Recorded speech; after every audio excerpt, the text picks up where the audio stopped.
Praise the Lord. देवाची स्तुती असो.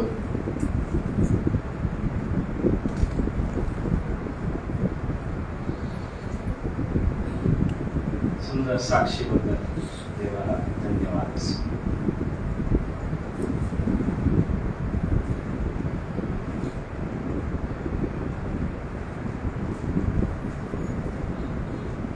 बंधू प्रकाश प्रार्थना केलेली आहे, तरी पण पुन्हा एकदा आपण प्रार्थना करूया. समर्पण प्रभूला करूया. त्या प्रभूला आपण शरण जाऊया. हालेलुया. तुझी स्तुती करतो. मी तुला धन्यवाद देतो.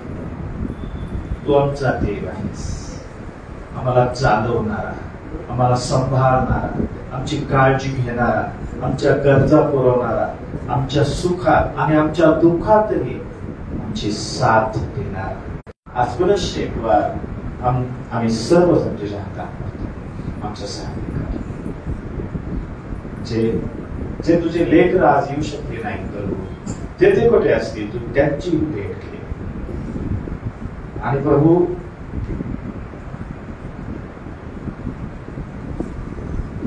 आजच्या उपास पवित्र नावात म्हणतो. आजचा माझा विषय आहे, अतिशय महत्वाचा विषय आहे, आपले वैचार, की आपण खूप चांगले आहोत, सुंदर आहोत, हँडसम आहोत,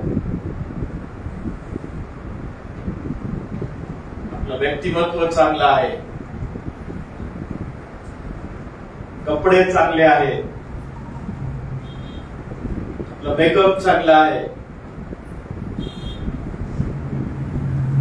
हे आपलं बाह्य रूप झालं.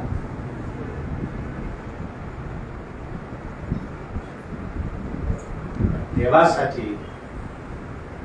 हे बाह्य रूप महत्वाचं नाही. हे एक दिवस हे नष्ट होणार आहे. तुमचं कितीही सुंदर बॉडी असू द्या, कितीही चांगली पर्सनॅलिटी असू द्या, it will be vanish one day. तुमचं खरं रूप जर तुम्हाला पाहायचं असेल ना, तुमच्या चेहऱ्याचा एक्सरे असा एकदा पहा. That is your real identity. कधी सापळा पाहिलाय का? कसा असतो? सुंदर असतो का? पाहावासा वाटतो का? त्याला आपण जवळ घेऊन बसू का?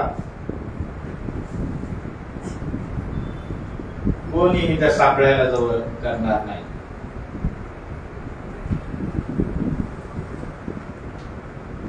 पण ते आपली रिअल आयडेंटिटी आहे.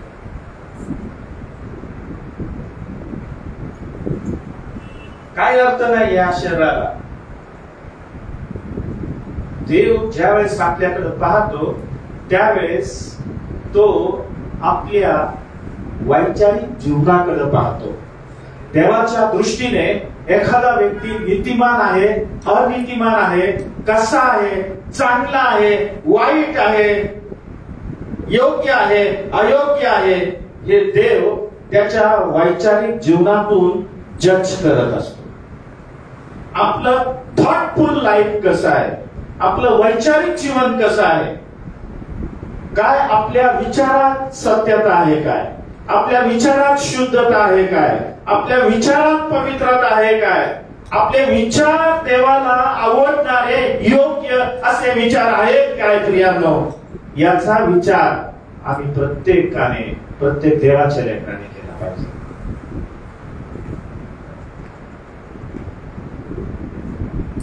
देवाने प्राचीन जगाचा नाश केला. काय देवाला आढळलं त्यांच्या जीवनामध्ये? का नाश केला देवाने प्राचीन जगाचा? देवाने तर मनुष्य फार सुंदर बनवला होता. आपल्या हाताने रचना केली मनुष्याची आणि आपला श्वास त्याच्यामध्ये फुंकला. फार सुंदर होता त्यावेळेस, जोपर्यंत त्याच्या जीवनामध्ये पाप नव्हतं, त्रुटी नव्हती, दोष नव्हतं, त्यावेळेस तो अतिशय सुंदर होता देवाच्या दृष्टीने. परंतु ज्या वेळेस त्याच्या अंतःकरणात पाप आलं, त्याचे विचार खराब झाले, त्यावेळेस प्रियांनो तो सुंदर मनुष्य हा आध्यात्मिक दृष्ट्या कुरूप मनुष्य बनला. आणि म्हणून देवाबरोबर त्याचं एदेन बागेत जमलं नाही आणि एदेन बागेतून त्याला बाहेर काढावं लागलं. या जगात त्याला यावं लागलं आणि या जगात आल्यानंतर या जगातील दुष्टाने त्याचं मन दूषित केलं. एखादा व्यक्ती पाप केव्हा करतो प्रियांनो? एखादा व्यक्ती चुकीच्या गोष्टी केव्हा करतो? ज्या वेळेस तो चुकीचा विचार आपल्या मनामध्ये करतो, ज्यावेळेस त्याच्या मनातून ज्यावेळेस तो पाप करतो, त्यावेळेस कृतीद्वारे देखील ते पाप त्याच्या जीवनामध्ये घडत असत.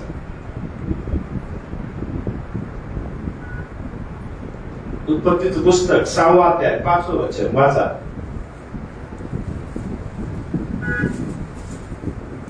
पृथ्वीवर मानवाची दुष्टाई फार आहे. त्याच्या मनातील येणाऱ्या विचारांच्या सर्व कल्पना केवळ एकसारख्या वाईट असतात असे परमेश्वराने पाहिले. पृथ्वीवरील मानवाची दुष्टाई फार आहे. हालेलुया. ही दुष्टाई का वाढली? पृथ्वीवरील मानवाची दुष्टाई वाढली, त्याचं कारण आहे त्यांच्या मनातील विचार केवळ आणि केवळ एकसारखे वाईट आणि घाणेरडे असे आहे. देव ज्यावेळेस मनुष्याकडे पाहतो, त्यावेळेस तो मनुष्याचं बाह्य स्वरूप पाहत नाही. देव आपल्या विचारांकडे पाहतो. म्हणजे देव आपल्या हृदयाकडे पाहतो. आपलं वैचारिक जीवन देव पाहत असतो. आणि ज्या वेळेस ते वैचारिक जीवन देवाला आवडतं ना, त्यावेळेस देव त्याचं महान कार्य आपल्या जीवनामध्ये करत असतो. आपलं वैचारिक जीवन कसं आहे, आपले विचार कसे आहे, त्यावर तुम्ही धार्मिक आहात का अधार्मिक आहात, तुम्ही नीतिमान आहात का अनितिमान आहात, हे त्यावरून देव ठरवतो. प्रियांनो, how is our thoughtful life. आपण बऱ्याच वेळेस ना तोंडावर ना एकमेकांना praise the Lord, praise the Lord, अंतःकरणात वाईट विचार एकमेकांविषयी, अतिशय घाणेरडी गोष्ट आहे. आपण मनुष्याला फसवू शकतो. We cannot cheat God.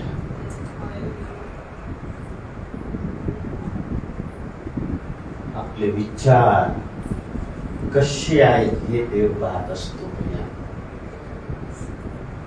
आपल्या विचारात सत्यता आहे काय?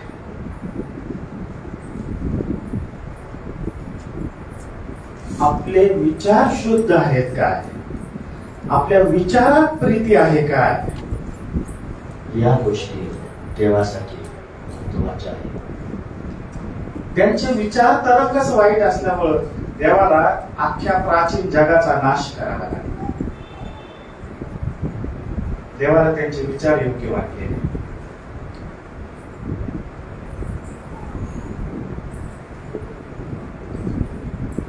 उत्पत्तीच्याच पुस्तकामध्ये 4थ्या अध्यायात आपण पाहतो, काईन आणि हाबेल दोघांनी आपला अर्पण देवाला सादर केला. परंतु देवाने हाबेलाचं अर्पण मान्य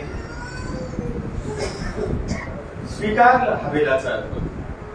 आणि काईनाचं अर्पण देवाने स्वीकारलं नाही. उत्पत्ती 4:3 ते 6 वचन आपण वाचूया. काही काळ लोटल्यावर असे झाले की काईनाने परमेश्वराला शेताच्या उत्पन्नापैकी काही अर्पण आणले. ओके. हाबेलानेही आपल्या कल्पातील प्रथम जन्मलेल्यातून म्हणजे त्याच्या पुष्टातून काही अर्पण आणले. परमेश्वराने हाबेल व त्याची अर्पण याचा परमेश्वराने हाबेल व त्याचा अर्पण यांचा आदर केला, पण काईन व त्याचे अर्पण याचा त्याने आदर केला नाही. आणि पुढे असं लिहिलेलं आहे, हे पाहून काईन संतापला. ओ अरे ह्या वेळेस अर्पण मान्य केलं नाही, देवाने पुढचं अर्पण मान्य केलं असतं. त्याने माझं अर्पण परमेश्वराने माझ्या अर्पणाचा आदर का केला नाही याचं आत्मपरीक्षण करण्याची गरज होती. त्याने प्रतिक्रिया दिली, रिॲक्शन दिली लगेच. तो संतापला, असं बायबल मध्ये लिहिलेलं आहे. तो संतापला, त्याचे तोंड उतरले, त्याच्या चेहऱ्यावर देखील त्याची रिॲक्शन पाहायला मिळाली. आणि त्याला आपल्या भावाचा एवढा राग आला. हाबेलाचा काय दोष होता? हाबेलाने काय गुन्हा केला होता? हाबेलाने त्याचं काय नुकसान केलं होतं? पण त्याची रिॲक्शन अशी होती, त्याने शेतात आपल्या भावाला बोलावलं आणि आपल्या सख्या भावाचा खून त्याने करून टाकला, मर्डर करून टाकला. हेच कारण होतं भैयांनो, कायीनाचे विचार आपल्या भावाप्रती योग्य नव्हते. त्याचं जे थॉटफुल आहे, ज्यावेळेस आपण एखादं अर्पण देवाकडे घेऊन जातो ना, देव अर्पणाकडे पाहत नाही, अर्पण आणणाऱ्या व्यक्तीच्या हृदयाकडे देव पाहत असतो, की कोणत्या हेतूने, कोणत्या उद्देशाने ही व्यक्ती माझ्याकडे अर्पण घेऊन आहे. हालेलुया.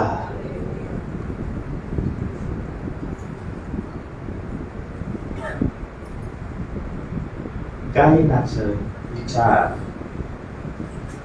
देवाला योग्य वाटले नाही आणि ते प्रूव्ह करून दाखवलं. कायीनाने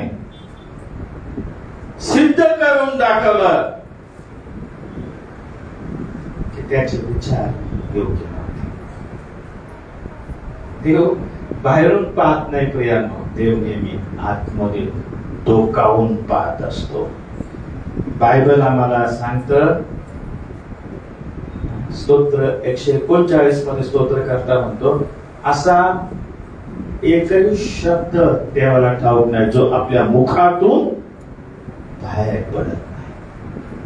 असा एकही विचार, आपल्या मनातला असे प्रत्येक विचार देखील देव जाणतो. प्रियांनो, चांगला आहे, वाईट आहे, आपले विचार कसे आहेत.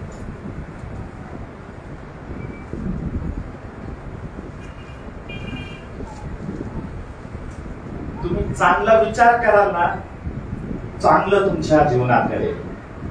आमीन. हालेलुया. तुमचे आशीर्वाद तुमच्या विचारावर अवलंबून आहे. कारण काय होतं, जो विचार करतो आपण तसे शब्द आपल्या मुखातून बाहेर पडतात. विचार केल्याशिवाय कोणताही शब्द बाहेर पडत नाही. आपण जसा विचार करतो तसेच आपले शब्द बाहेर पडतो. म्हणजे आपल्या तोंडातून बाहेर पडलेला प्रत्येक शब्द आपल्या विचारातून येत असतो.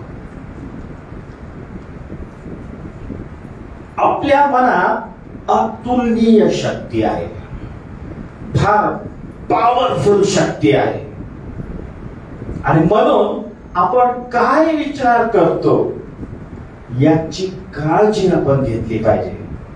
आपण जर चांगले विचार केले तर चांगले शब्द आपल्या मुखातून बाहेर पडतील आणि चांगल्या गोष्टी आपल्या जीवनामध्ये घडतील. हालेलुया. आपले विचारच जर वाईट असतील तर आपल्या मुखातून देखील वाईट शब्द बाहेर पडतात. लूक 6 अध्याय 45 वचन. एखादा व्यक्ती कसा आहे हे ओळखण्यासाठी जसा तो विचार करतो तसाच तो व्यक्ती असतो. कसा आहे व्यक्ती, विचार कसा करतो त्याच्यावरून ओळखता येतं तो व्यक्ती कसा आहे. वाचा लूक 6:45.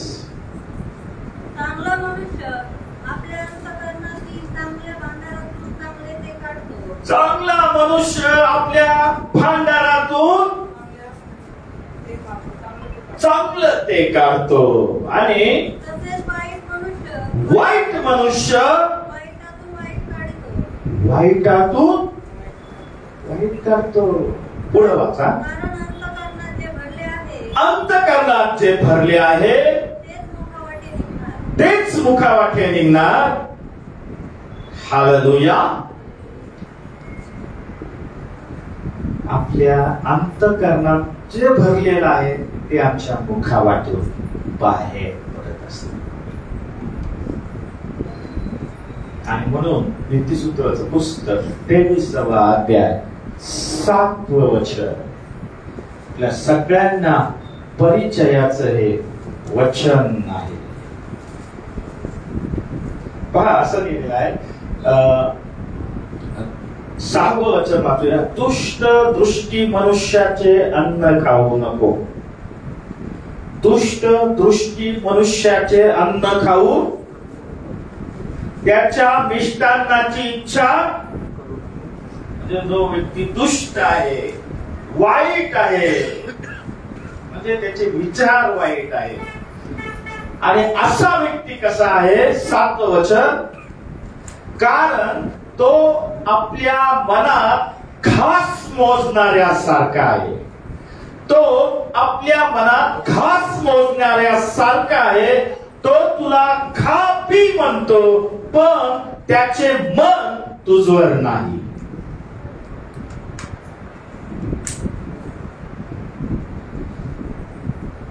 जसा तो व्यक्ती त्याच्या अंतःकरणात विचार करतो तसाच तो असतो. पिया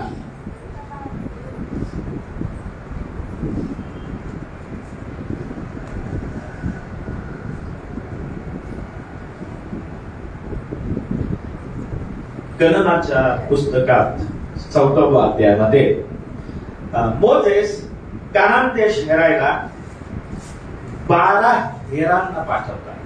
तर 12 हेर बरोबर जातात. 40 दिवस कानान देश हेरतात ते. आणि कानान देश हेरल्यानंतर त्या कानान देशातील फळं पाहतात, भूमी पाहतात. खूप सुंदर होत.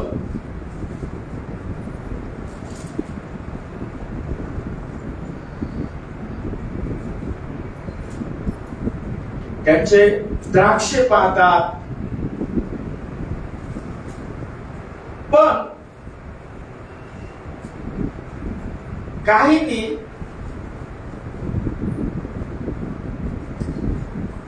पाहिलं काय. 14वा अध्याय त्या अगोदर 13वा अध्याय वाचूया. 13वा अध्याय. काही लोकांनी पाहिलं 28व्या वचनात. त्या देशचे रहिवासी महाबलवान आहे. तेथले नगरे तटबंदीची असून फार मोठी आहे. तेथे अनाकाचे वंशज आम्ही पाहिले. त्यांचे विचार पहा. काय पाहिलं. अनाकाचे वंशज पाहिले. आणि दक्षिण प्रांतात अमालेकांची वस्ती आहे. पहाडी प्रदेशात हित्ती, यबुसी, अमोरी हे लोक आहे. समुद्र किनाऱ्यावर आणि यातन तीरी कनानी लोकांची वस्ती आहे.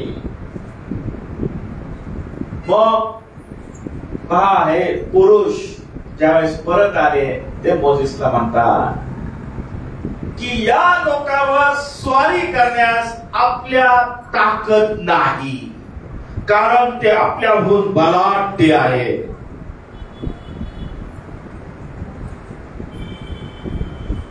आणि अशी पण बातमी दिली की तेथील भूमी तेथील रहिवाशास ग्रासून टाकणारी आहे. ते लोक फार मोठे आणि धिप्पाड लोक आहेत. राक्षस म्हणजे नफिली घराण्यातील अनाकाचे वंशज आहे. त्यांचे विचार त्यांचं ह्या गोष्टी पाहिल्यावर त्यांना भीती वाटायला लागली. त्यांचं मन खचलं, त्यांना टेन्शन आलं आणि मोजेसला त्यांनी खबर दिली की आपण या लोकांबरोबर लढाई करू शकत नाही, आपण जाऊ शकत नाही. ये हमारे बस की बात नहीं है. ये हमें हे खूप कठीण आहे.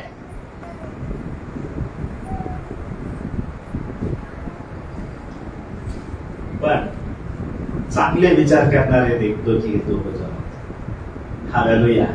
कालेब आणि यहोशुआ, नूनाचा पुत्र यहोशुआ. कालेब काय म्हणतात,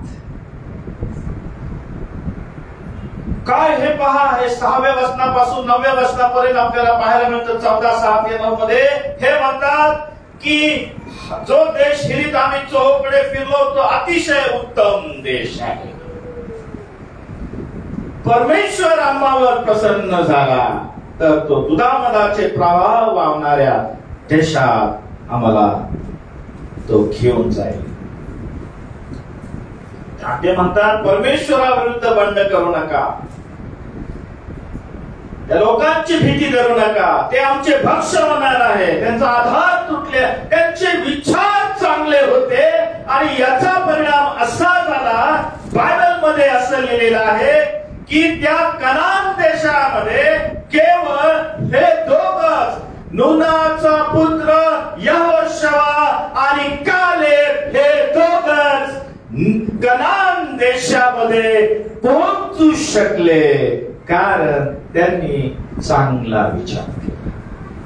हालेलुया. आपले विचार कसे आहे? माझं आता काही खरं नाही असा विचार केला तर तुमचं तसंच होणार. मी आता संपले म्हटलं तर संपणार.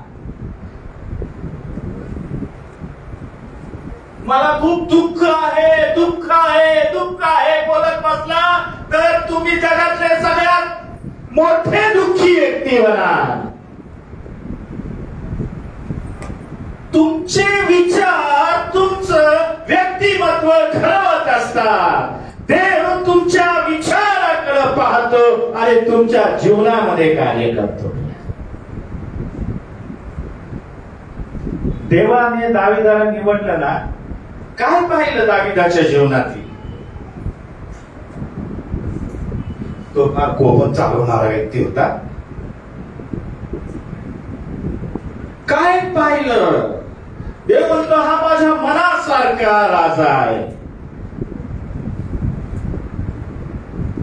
हा तर कळप चालणारा व्यक्ती होता, शेळ्या मेंढ्या चालणारा व्यक्ती होता, पण देव म्हणतो माझ्या मनासारखा. देवाने दाविदाचं बाह्य स्वरूप पाहिलं नाही, देवाने दाविदाचे विचार पाहिले. हालेलुया. आणि ज्यावेळेस देवाला विचार आवडतात ना, त्यावेळेस देव त्या व्यक्तीला उंच करतो आणि उभे राहतात. भले त्याच्याजवळ काही नसू द्या, पण देवाला जर तुमचे विचार आवडले तर देव फार महान आणि असाधारण कार्य तुमच्या जीवनामध्ये करू शकतो.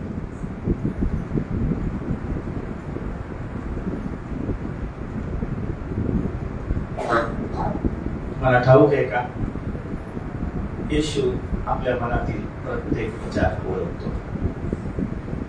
आमेन. येशू आपल्या मनातील प्रत्येक विचार ओळखतो. येशू ज्यावेळेस जगामध्ये होता त्यावेळेस देखील समोरचा व्यक्ती आपल्याकडे येऊन काय विचार करत आहे किंवा एखादी गोष्ट बोलत असताना त्याच्या अंतःकरणात तो काय विचार करत आहे, येशू ख्रिस्त ओळखायचा.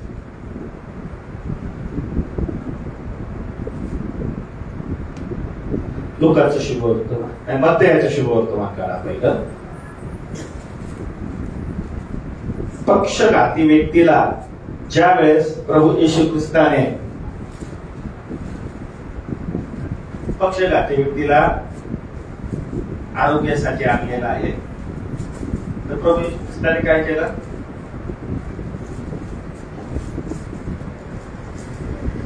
त्याला सांगितलं, मुला धीर धर, तुझ्या पापाची क्षमा झाली आहे. हे ऐकल्यावर ते त्या ठिकाणी शास्त्री पुरुषी होते, त्यांनी मनात विचार केला की हा दुर्भाषण करतोय. मनात विचार चालू आहे त्यांचे, हा दुर्भाषण करतोय. येशूने त्यांच्या मनातले विचार, हालेलुया, असं लिहिलं. येशूने त्यांच्या कल्पना ओळखून म्हणाला, तुम्ही आपल्या अंतःकरणात वाईट कल्पना का आणता? येशू, तोच येशू आज जिवंत आहे. वाईट विचार, वाईट कल्पना तो ओळखतो, तो पाहतो आणि मग तो आपल्याला जज करतो.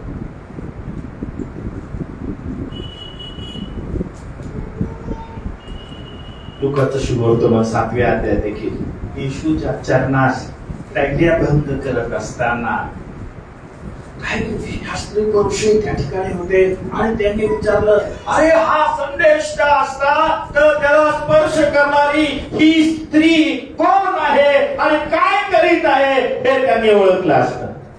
हा जर संदेश का असता तर येशूने त्यांचे विचार, यहूदा इस्करियोत जो त्याच्या सोबत राहायचा आणि दाखवायचा मी येशूचा सर्वात जवळचा शिष्य आहे, पण हाच यहूदा इस्करियोत जो त्याच्या ताटामध्ये जेवायचा आणि दाखवायचा की मी येशूच्या फार जवळ आहे, हाच यहूदा इस्करियोत दूर झाला. येशूने त्याला ओळखलं होतं. त्याच्या मनात काय विचार चाललेले आहेत आणि तो आता काय करणार आहे, त्याच्या मनातील विचार येशूने ओळखले होते. आणि त्यामुळे ज्यावेळेस यहूदा त्याला पकडायला आला त्यावेळेस येशू त्याला म्हणाला, तुला जे काही करायचंय ते आता तू कर, कारण मला ठाऊक आहेस तू कशासाठी इथे आहे.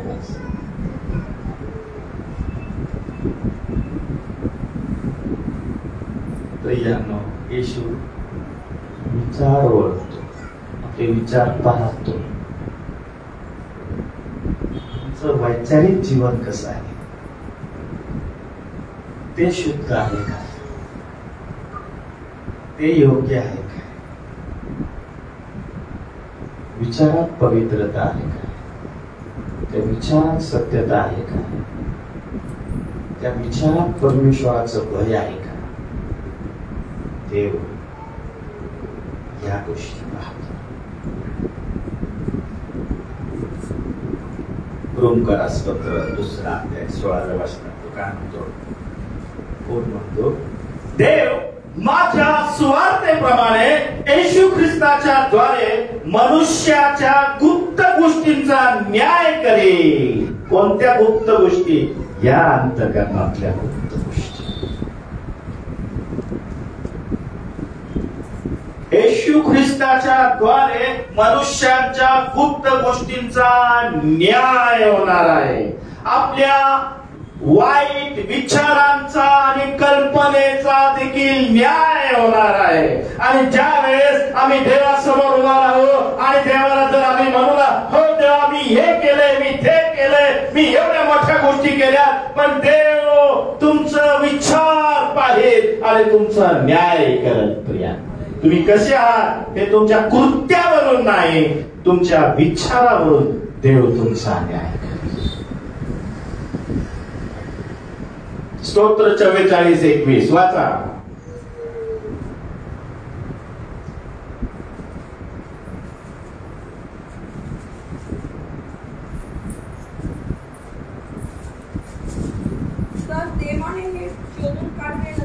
तर देवाने हे शोधून काढले नसते काय? हालेलुया. मनातील गुप्त गोष्टी कोण जाणतो? कोण जाणतो?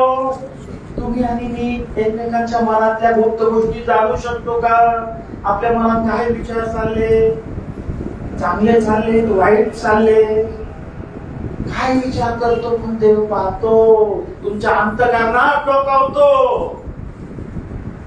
बऱ्याच वेळेस आम्ही म्हणतो देव मला आशीर्वाद का देत नाही, देव माझ्या प्रार्थना का ऐकत नाही, देव माझ्यावर का दया करत नाही. याचं उत्तर आहे प्रियांनो, आपण आपल्या अंतःकरणामध्ये डोकावून पहा, आपले विचार कसे आहेत, आपले विचार देवाच्या दृष्टीने योग्य आहेत का. स्तोत्रकर्त्यासारखी देवाला चढती दिली पाहिजे. स्तोत्र 139, 23 आणि 24 वचन काय म्हणतो स्तोत्र करता? हे देवा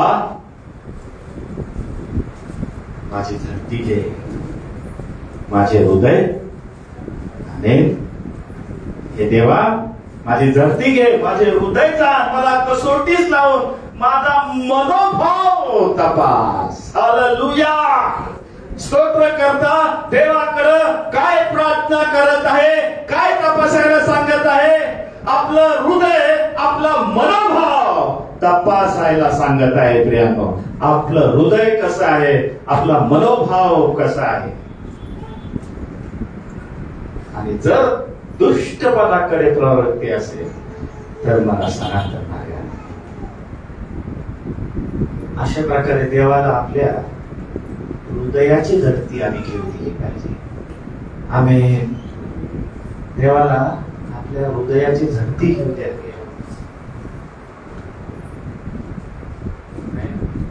ज्यावेळेस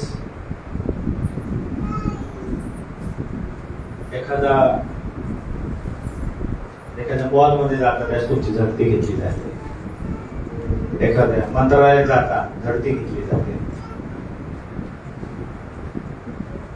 सरकारी कार्यालयात जातात महत्वाच्या ठिकाणी झडती घेतली जाते. देवाच्या सानिध्यात जाताना देवाला आपल्या हृदयाची झडती घेऊ दिली पाहिजे. हालेलुया.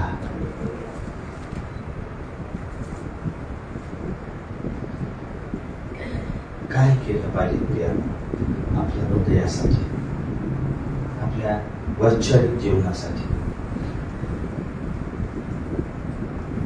सगळ्यात पहिली गोष्ट देव आपल्याला सांगतो की जो आपल्या मनात नकारात्मक विचार येतो किंवा चुकीचा विचार येतो तो आपण बदलला पाहिजे. आणि त्यासाठी देवाच्या वचनावर आपण विश्वास ठेवला पाहिजे. देवाच्या वचनाचं आम्ही मनन केलं पाहिजे. 2 Corinthians 10:15 वचन.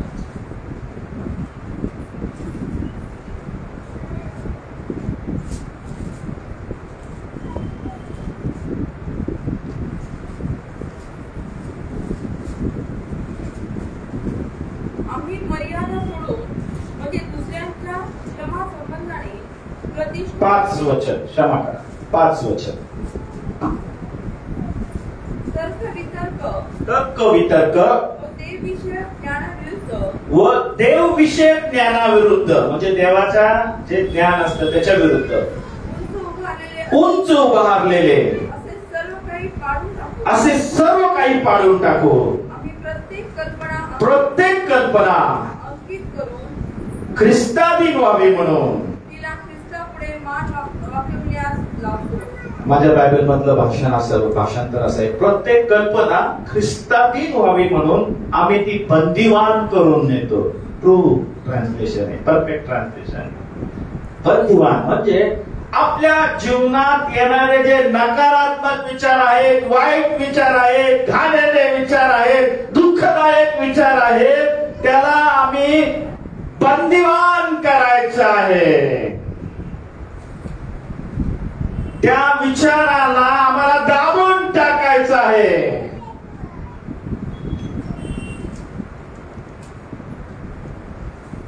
त्यासाठी आम्हाला सकारात्मक विचार केला पाहिजे. फिलिपिकरास पुत्र 4 अध्याय 8व्या वचनात सांगितल्याप्रमाणे.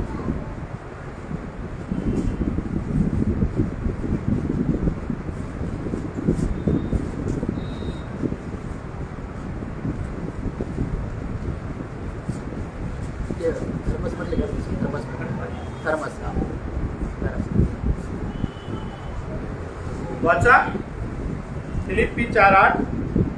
बंधूंनो, शेवटी इतके सांगतो की जे काही सत्य, जे काही आदरणीय, जे काही न्याय्य, जे काही शुद्ध, जे काही प्रशंसनीय, जे काही श्रवणीय, जो काही सद्गुण, जे काही स्तुती, त्याचे मनन करा. त्याचे मनन करा. जे काही सत्य, सन्मान्य, न्याय, शुद्ध, प्रिय, सुश्राव्य, सद्गुण, स्तुती, त्याचं मनन करा. आम्ही मनन कशाचं करतो त्याच्यावर भाग महत्वाचा आहे. मनन कोणत्या गोष्टीचं करतो?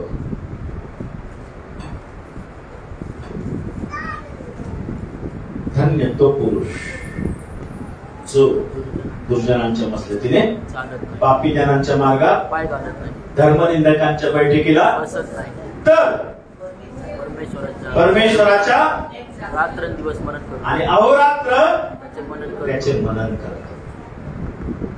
आम्हाला देवाच्या वचनाचं मनन केलं पाहिजे. आम्हाला जर देवाचं वचन हातात घ्यायलाच वेळ मिळत नसेल तर कसं आम्ही देवाच्या वचनाचं मनन करणार? दोन कुत्रे असतात, 2 डॉग. माझ्याकडे पण एक डॉग आहे आणि हे 2 डॉग भांडण करतात. दोन्ही डॉग भांडण करतात. कोणता डॉग जिंकल? कोणता कुत्रा जिंकल? सांगा बरं.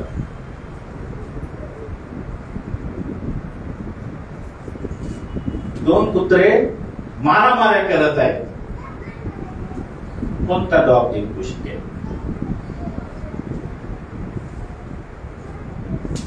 ज्याला आपण जास्त खाऊ घालतो ना तो जिंकल. आमेन. बरोबर.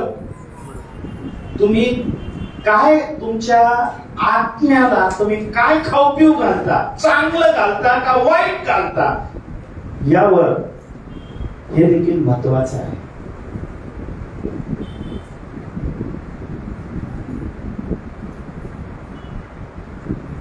आपल्या मनाच्या बागेत जे काही आपण पेरतो ते रुजते आणि तेच वाढी लागते. आपल्या या मनाच्या बागेत आपण काय पेरत आहोत याची काळजी आम्ही सगळ्यांनी घेतली पाहिजे. आमेन. एखादा अश्लील गोष्ट पाहून तुम्ही वाईट गोष्टी तुमच्या मनाच्या बागेत पेरत आहेत काय? मग ते वाईट फळ देणार तुमच्या जीवनात. तुम्ही वाईट लोकांच्या संगतीमध्ये राहून वाईट शब्द ऐकून ते तुमच्या हृदयात तुम्ही पेरायचा प्रयत्न करत आहात काय? तेच वाईट फळ तुमच्या जीवनात. स्तोत्रकर्त्याप्रमाणे आम्ही प्रॉमिस केलं पाहिजे. स्तोत्र 103.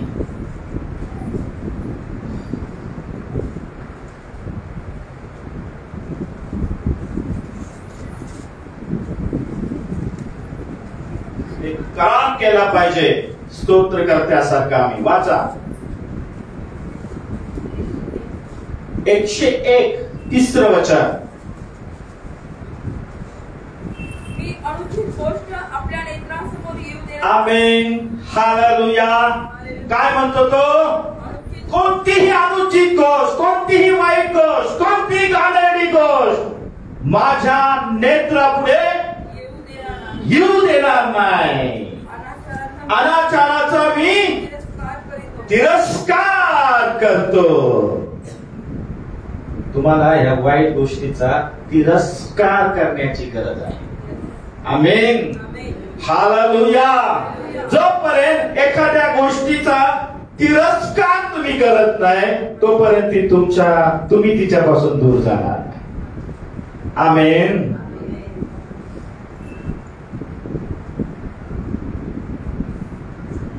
स्तोत्र 97 मध्ये स्तोत्र करता म्हणतो, अहो परमेश्वरावर प्रीती करणाऱ्यांनो, वाईटाचा द्वेष करा, तिरस्कार करा, वाईटाचा हेट करा.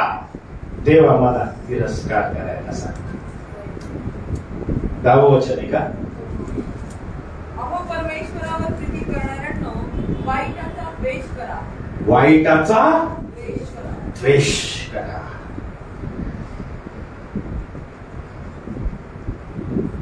असं मार्टिन ल्यूथर किंग, ज्येष्ठ समाज सुधारक, यांनी असं म्हटलंय, आम्ही पक्ष्यांना आमच्या डोक्यावरून उडण्यापासून रोखू शकत नाही. आपण पक्ष्यांना आपल्या डोक्यावरून उडण्यास रोखू शकत नाही, परंतु आम्ही त्यांना आमच्या केसामध्ये घरटे बांधण्यापासून रोखू शकतो. आमेन.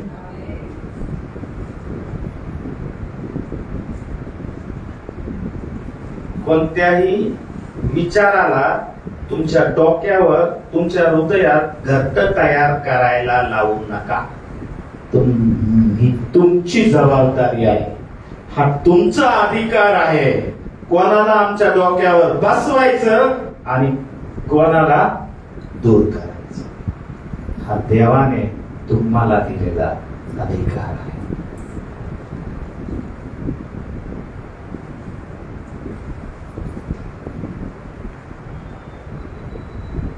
दुसरी गोष्ट, जग आणि जगातल्या गोष्टीकडे तुमचं चित्त लावू नका. जगात काय आहे? देहाची वासना, डोळ्याची वासना आणि संसाराची गोष्ट. आणि या सगळ्या गोष्टी नष्ट होणार, नाश होणाऱ्या. मग आम्ही काय केलं पाहिजे? आम्ही देवाच्या लेकरांनी कलसीकरास पत्र 3रा अध्याय 2रं वचन,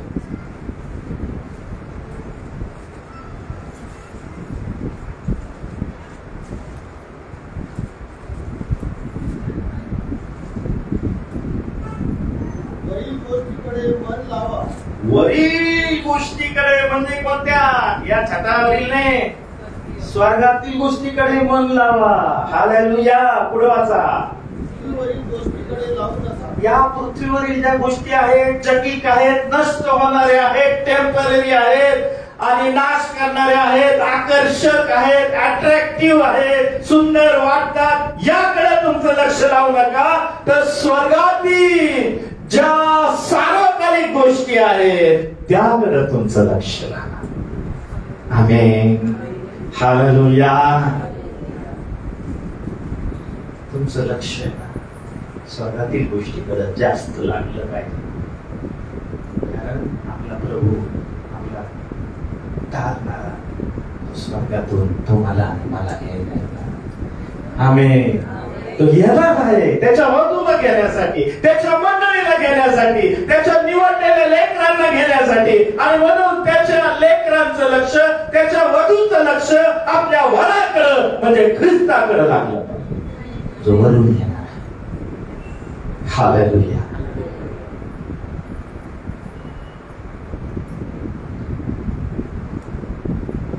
सफरचंदात अळी कशी जाते? विचार केलाय का तुम्ही?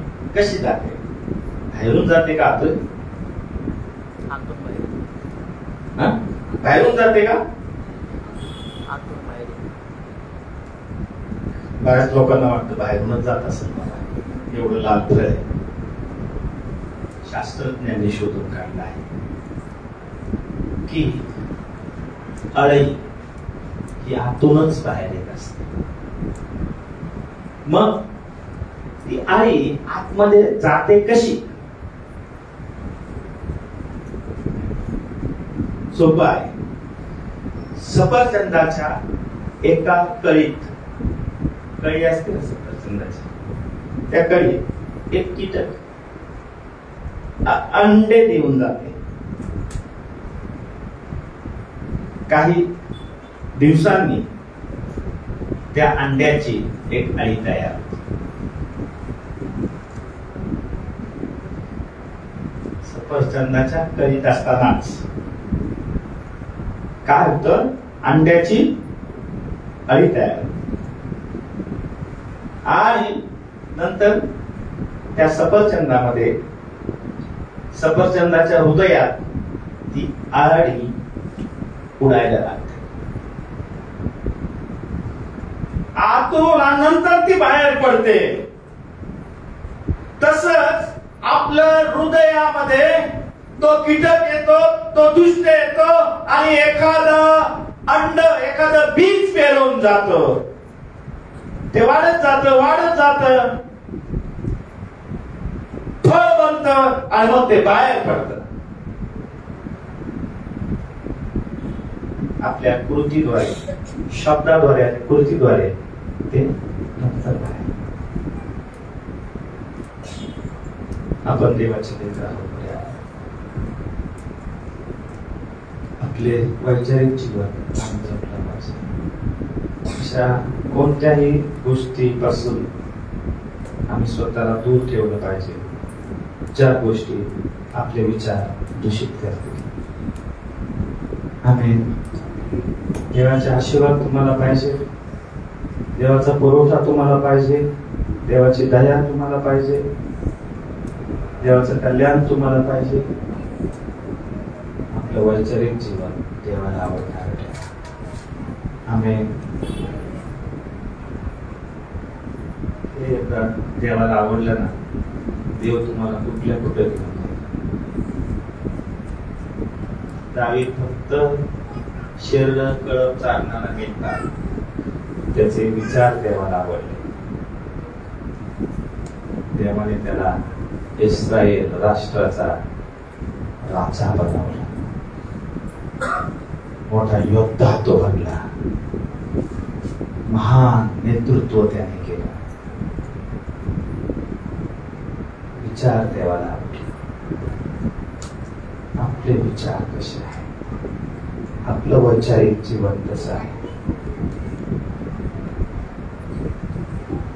स्तोत्रकर्त्यासारखं आम्ही मानलं पाहिजे. स्तोत्र तुझ्या विरुद्ध पाप करू नये म्हणून तुझे वचन माझ्या हृदयात जतन करून ठेवलं आहे. आम्ही स्तोत्र 119:9 सारखं आम्ही म्हटलं पाहिजे. तरुण आपला वर्तन क्रम कशाने शुद्ध आहे? त्याच्या वचनाद्वारे सावधान राहणे.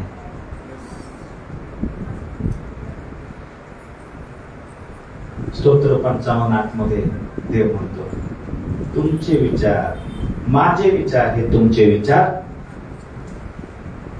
फार वेगळे आहे.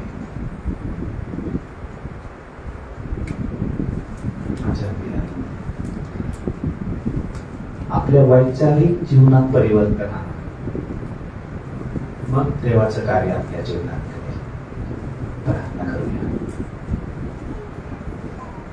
स्वर्गीय पित्या, संत पौल मोठ्या करुणेने विनवणी करतो, तुम्ही आपले शरीर शुद्ध पवित्र व देवाला ग्रहणीय यज्ञ म्हणून सादर करा. हे तुमचे आध्यात्मिक सेवा. या जगात समृद्ध होऊ नका, पण मनाच्या नवीकरणाने स्वतःच रूपांतर करा. हे मनाचं नवीकरण प्रभू आमचं तू कर. सगळ्या आमच्या मनातील विचारातील वाईट गोष्टी, वाईट कल्पना, राग, हेवा, द्वेष, मत्सर आणि तुला न आवडणारे प्रत्येक विचार येशूच्या नाक काढून टाक. आमचं मन तो शुद्ध कर. आमच्या विचाराने आम्ही तुला पसंत न करावं म्हणून तो आमचं सहाय्य कर. तेव्हा या मंडळीतील प्रत्येक व्यक्तीला तुझ्या हातात आज प्रत्येकाने तुझं वचन ऐकलं. प्रत्येकाने प्रभू आपल्या हृदयाची झडती घ्यावी आणि आपल्या वैचारिक जीवन तपासावं आणि फळ न देणारा फाटा छाटून टाकावा म्हणून तो प्रत्येकाचं सहाय्य कर. आणि सर्वजण तुझ्या हातात मान, महिमा, गौरव करून धन्यवाद असेल येशू ख्रिस्ताच्या पवित्र नावात प्रार्थना विनंती सह केली. आमेन. आमेन.